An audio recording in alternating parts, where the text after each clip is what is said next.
while there is no law or set of laws that can prevent every senseless act of violence completely, no piece of legislation that will prevent every tragedy, every act of evil, if there's even one thing we can do to reduce this violence, if there's even one life that can be saved, then we've got an obligation to try. Welcome to the Journal Editorial Report. I'm Paul Gigot. That was President Obama Wednesday rolling out his administration's plan to curb gun violence. The president outlined 23 executive actions, including steps to make more federal data available for background checks and increase access to mental health services. And he called on Congress to reinstate the federal assault weapons ban and prohibit high-capacity gun magazines that can hold more than 10 rounds. So what's likely to get passed, and what difference will it make? Let's ask Wall Street Journal columnist and deputy editor Dan Henninger, political diary editor Jason Riley, and Washington columnist Kim Strassel. So, Dan, just as a hypothetical, let's assume everything the president is proposing becomes law. What difference would it make? Well, it's not quite a hypothetical, Paul. As the president just said, if we can save just one life, we have to do this. From 1994 to 2004, we had a law banning assault rifles and high-capacity magazines. The National Research Council and the Centers for Disease Control took a deep look at the effect of that law, and their conclusion was it was impossible to determine whether it had reduced any crime in the United States. In 2005, the National Research Council looked again. Their conclusion was that the government's collection of data about guns is so poor that it's impossible to understand whether any good is coming of these laws. You'd hate to reduce it to something as bureaucratic as the federal government's inability to track these guns, but that is about what it comes down to. There's just no evidence that those laws make any difference. In fact, Paul, gun violence has fallen since the assault weapons ban expired. In 2004, was it? I think in 2004. So the real relevant question is that these are proposals being put forward in response to Sandy Hook and gun violence overall in the country. So will they address that problem? A universal background check would have been passed by the person who bought the gun used in Connecticut. Well, let me argue that some of the things he's proposed on mental health, for example, easing the law called HIPAA, which is a federal privacy law, if you ease that and allow people, administrators in schools or doctors and medical officers to be able to share information when they see some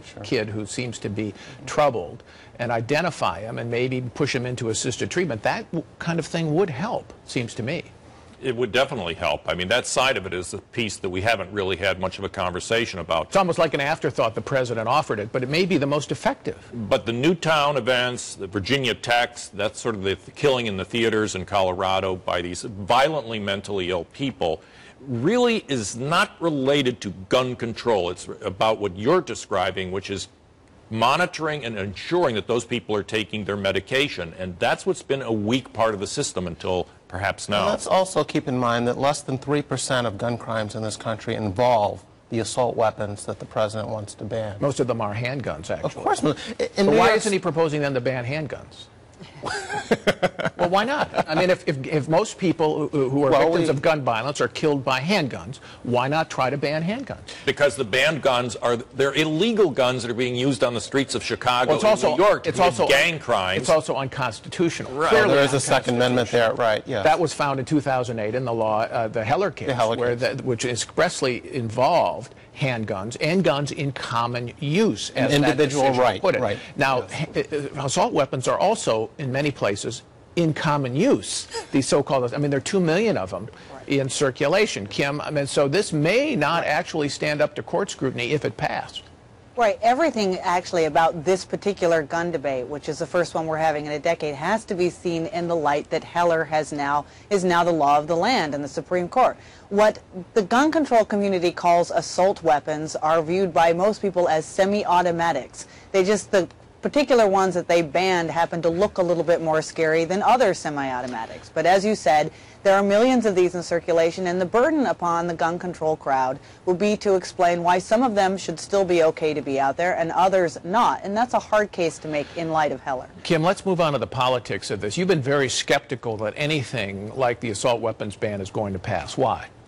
Well, you got to look at Senate Democrats in particular. Many of them hail Senate Democrats. Senate Democrats. No, this is about Democrats, okay? In red states, in swing states, their communities are very pro-Second Amendment, and this is playing with fire in their re-election prospects if they want to go out and touch gun control again. This is why even Harry Reid has not said that he is going to embrace any of these measures that the president has put forward. And when you add to that the fact that you have a Republican House and there's no appetite for dealing with this would be a very difficult slog to get through Congress. Paul, there's also, I believe, a racial element to this debate that the president and the left is not very eager to discuss, and that is the fact of the large proportion of gun violence is taking place in our inner cities, and it's black-on-black violence is what we're seeing. And if you are black, your chances of being involved in gun violence, either as a perpetrator or a victim, are several times higher than they are if you are white. And that is a discussion that this president is uniquely qualified to have,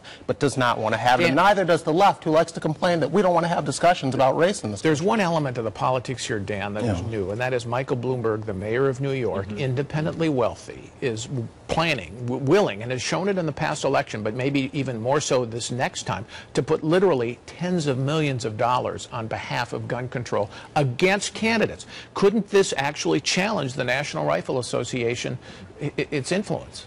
It's really ironic that Bloomberg's doing that, because when you compare New York City, say, to Chicago, which we know is heading for a record number of homicides, New York City just recorded the lowest number of homicides since 1960.